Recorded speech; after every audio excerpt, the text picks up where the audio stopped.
Hello focus, आज जिस opportunity के बारे में हम लोग आपस में बात करने वाले हैं, ये अपॉर्चुनिटी हमारे सेंट्रल इलेक्ट्रॉनिक्स लिमिटेड में निकाली गई है, जिसको आप सभी लोग सीईएल के नाम से जरूर जानते होंगे। सीईएल अंडर में आता है department of scientific and industrial research के, जिसको रन करती है हमारी ministry of science and technology, government of India. इन्होंने अपनी ऑफिशियल वेबसाइट पे ये डिटेल्ड एडवर्टाइजमेंट पब्लिश किया है regarding recruitment for various positions. हम इन वेरियस पोजीशंस में स्पेसिफिकली लीगल डिपार्टमेंट की वैकेंसी की रिगार्डिंग बात करेंगे कि कितनी नंबर ऑफ वैकेंसी हमारे लॉ डिपार्टमेंट के लिए निकाली गई है, क्या एलिजिबिलिटी क्राइटेरिया हमारे लॉ ग्रेजुएट्स के लिए रखा गया है और कौन सी डेट से पहले हमें इस फॉर्म को फिलअप कर लेना है, ताकि हम लोग इस पूरे रिक्रूटमेंट प्रोसेस का टाइमली पार्ट बन पाए। ये सारी डिटेल्स आप सभी कैंडिडेट्स के साथ शेयर करने से पहले एक इंपॉर्टेंट इंफॉर्मेशन वीडियो की स्टार्टिंग में आप सभी कैंडिडेट्स को देना चाहता हूं। जो भी कैंडिडेट अभी लॉ स्टूडेंट है, लॉ ग्रेजुएट हो चुका है या फिर प्रैक्टिसिंग एडवोकेट है ऑल ओवर इंडिया के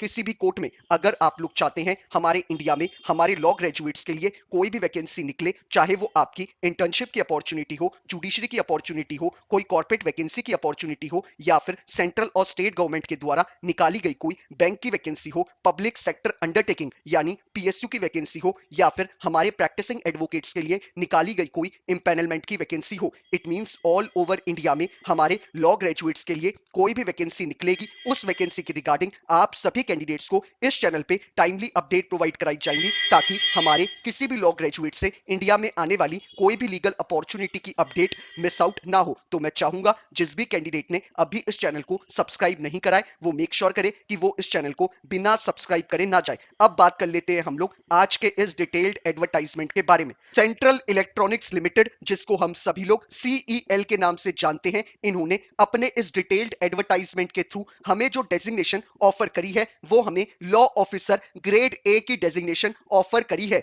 और इन्होंने एडवर्टाइजमेंट के स्टार्टिंग में ही क्लियरली मेंशन करा है कि आपकी लॉ ऑफिसर की डेजिग्नेशन जो लॉ डिपार्टमेंट में निकाली गई है, वो आपकी जॉब कॉन्ट्रैक्चुअल बेसिस की जॉब है, यानी कि परमानेंट जॉब नहीं है। और इन्होंने एडवर्टाइजमेंट में क्लियरली मेंशन करा है कि जो number of vacancy law officer की इस एडवर्टाइजमेंट में पोजीशन निकाली गई है, वो आपकी सिर्फ एक यानी कि सिंगल वैकेंसी निकाली गई है। और ये सिंगल वैकेंसी भी अनरिजर्व्ड कैटेगरी यानी कि यूआर कैटेगरी यानी कि जनरल कैटेगरी के लिए निकाली गई है। अब बात कर लेते हैं हम लोग कि हमारे लॉ ऑफिसर की पोजीशन के लिए क्या एलिजिबिलिटी क्राइटेरिया रखा गया है। एलिजिबिलिटी क्राइटेरिया में सबसे पहले हम लोग बात कर लेते हैं एजुकेशनल क्वालिफिकेशन के ऊपर। एजुकेशनल क्वालिफिकेशन में इन्होंने बोला है कि कैंडिडेट हमारा लॉ ग्रेजुएट होना चाहिए, यानी कि कैंडिडेट के पास एलएलबी की डिग्री होनी चाहिए from a recognised university, irrespective candidate ने 3 ईयर का एलएलबी कोर्स करा हो या फिर 5 ईयर का बीए एलएलबी का इंटीग्रेटेड कोर्स। अगर आप एक लॉ ग्रेजुएट है फ्रॉम अ रिकॉग्नाइज्ड यूनिवर्सिटी और आपने अपनी लॉ की डिग्री में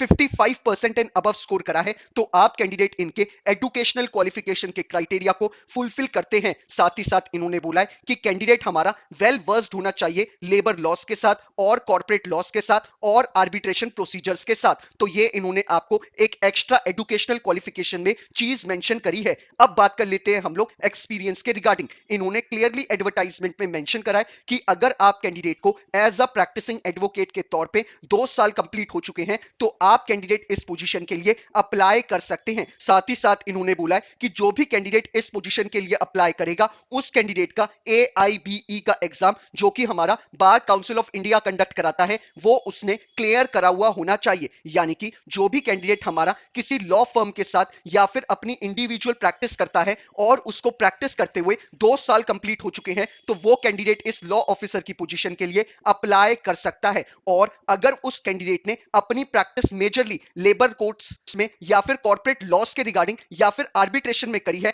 तो वो कैंडिडेट इनके लिए एक डिजायर्ड कैंडिडेट होगा। साथ ही साथ इन्होंने बोला है कि अगर कोई कैंडिडेट है जिसने मास्टर्स की डिग्री यानी कि LLM की डिग्री ले रखी है, तो वो कैंडिडेट भी इनके लिए एक डिजायर्ड कैंडिडेट होगा। तो ये इन्होंने आपको एजुकेशनल क्वालिफिकेशन और एक्सपीरियंस के रिगार्डिंग इंफॉर्मेशन अपने एडवर्टाइजमेंट में प्रोवाइड कराई है। अब बात कर लेते हैं हम लोग हमारे पे स्केल के रिगार्डिंग। आप कैंडिडेट को एज अ लॉ ऑफिसर के तौर पे जो पे स्केल प्रोवाइड कराएगा सीईएल, वो आप कैंडिडेट्स को 40,000 से लेके 1,40,000 के इन बिटवीन प्रोवाइड कराएगा। आपका जो एनुअल सीटीसी होने वाला है एज अ लॉ ऑफिसर के तौर पे, वो आप कैंडिडेट का 10,15,000 एनम होने वाला है। तो ये इन्होंने आपको रेम्युनरेशन यानी सैलरी के रिगार्डिंग इंफॉर्मेशन प्रोवाइड कराई है। बाकी इन्होंने एडवर्टाइजमेंट में क्लियरली मेंशन करा है कि क्योंकि ये जॉब आपकी कॉन्ट्रैक्चुअल बेसिस की जॉब है, इसलिए आप कैंडिडेट को अदर देन योर रेम्यूनरेशन कोई भी एक्स्ट्रा अलाउंसेस और पर्क्स नहीं प्रोवाइड कराए जाएंगे सीईएल के द्वारा। अब बात कर लेते हैं हम लोग एज क्राइटेरिया के रिगार्डिंग। इन्होंने क्लियरली एडवर्टाइजमेंट में मेंशन करा है, अगर कैंडिडेट की एज एज पर ऑन 28 ऑफ फरवरी 2025 के अकॉर्डिंग बिलो 30 इयर्स है तो कैंडिडेट इस पोजीशन के लिए अप्लाई कर सकता है। याद रखिएगा 28 फरवरी 2025 के अकॉर्डिंग आप कैंडिडेट की एज बिलो 30 इयर्स होनी चाहिए, तभी आप इस पोजीशन के लिए अप्लाई कर सकते हैं। साथ ही साथ इन्होंने आप कैंडिडेट को एज रिलैक्सेशन भी प्रोवाइड कराया एज पर गवर्नमेंट नॉर्म्स, यानी कि हमारे एससी और एसटी कैटेगरी वाले कैंडिडेट्स को 10 इयर्स का एज रिलैक्सेशन प्रोवाइड कराया गया है, यानी कि उनके लिए एज लिमिट 35 ईयर की हो जाती है। हमारे OBC non creamy layer category वाले कैंडिडेट्स को 3 साल का एज रिलैक्सेशन प्रोवाइड कराया गया है, यानी उनके लिए एज लिमिट 33 इयर्स की हो जाती है। और हमारे पीडब्ल्यूडी कैटेगरी वाले कैंडिडेट्स को 10 इयर्स का एज रिलैक्सेशन प्रोवाइड कराया गया है। तो ये इन्होंने आपको एज रिलैक्सेशन के रिगार्डिंग इंफॉर्मेशन प्रोवाइड कराई है। साथ ही साथ इन्होंने बोला है कि हमारे रिजर्व्ड कैटेगरी वाले कैंडिडेट्स को, यानी कि एससी एसटी और पीडब्ल्यूडी कैटेगरी वाले कैंडिडेट्स को अपनी एलएलबी में अगर उन्होंने 50% एंड अबव भी स्कोर कराए तो वो कैंडिडेट इस पोजीशन के लिए अप्लाई कर सकते हैं, यानी कि 5% का रिलैक्सेशन उनको प्रोवाइड कराया गया है परसेंटेज में, जो आपने अपनी एलएलबी की डिग्री में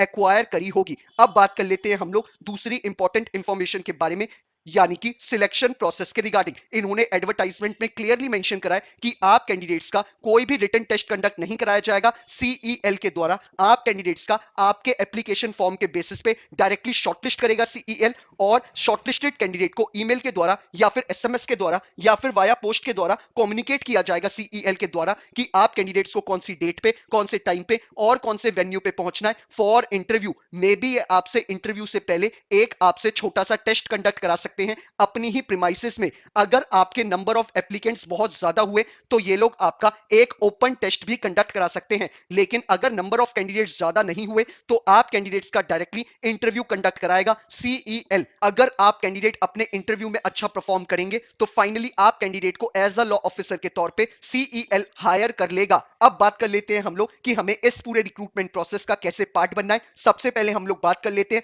एप्लीकेशन फी के रिगार्डिंग। इन्होंने क्लियरली एडवर्टाइजमेंट में मेंशन करा है कि एससी एसटी पीडब्ल्यूडी और एक्स सर्विसमैन कैंडिडेट्स के लिए ये फॉर्म फ्री ऑफ कॉस्ट का रखा गया है, यानी कि आपको कोई भी फी पे नहीं करनी है। लेकिन हमारे जनरल ओबीसी और ईडब्ल्यूएस कैटेगरी वाले कैंडिडेट्स को इस फॉर्म को फिलअप करने के लिए 1000 रुपीज की एप्लीकेशन फी पे करनी होगी, तभी आप इस पूरे रिक्रूटमेंट प्रोसेस का पार्ट बन पाएंगे। अब बात कर लेते हैं हम लोग कि हमें इस पूरे रिक्रूटमेंट प्रोसेस का कैसे पार्ट बनना है। आप वीडियो के डिस्क्रिप्शन बॉक्स में जाएंगे, आपको जो पहला लिंक अवेलेबल है आप उस पर क्लिक करेंगे। क्लिक करते ही आपके स्क्रीन पे ये पूरा डिटेल्ड एडवर्टाइजमेंट खुल के आपके स्क्रीन पे आ जाएगा। आप चाहे तो इस एडवर्टाइजमेंट को डाउनलोड करके खुद से पढ़ सकते हैं, या फिर बिना डाउनलोड करे ही अपने मोबाइल के स्क्रीन पे स्क्रॉल डाउन करके इस एडवर्टाइजमेंट को पढ़ सकते हैं। ऐसे ही वीडियो के डिस्क्रिप्शन बॉक्स में आप कैंडिडेट्स को जो सेकंड लिंक अवेलेबल है आप उसमें क्लिक करेंगे। क्लिक करते ही आप डायरेक्टली सीईएल की ऑफिशियल वेबसाइट पे चले जाएंगे, जहां पे आप इस फॉर्म को ऑनलाइन फिलअप कर सकते हैं। इनकेस इस फॉर्म को ऑनलाइन फिलअप करते वक्त किसी भी तरीके की कोई क्वेरी अराइज होती है तो आप कैंडिडेट मुझे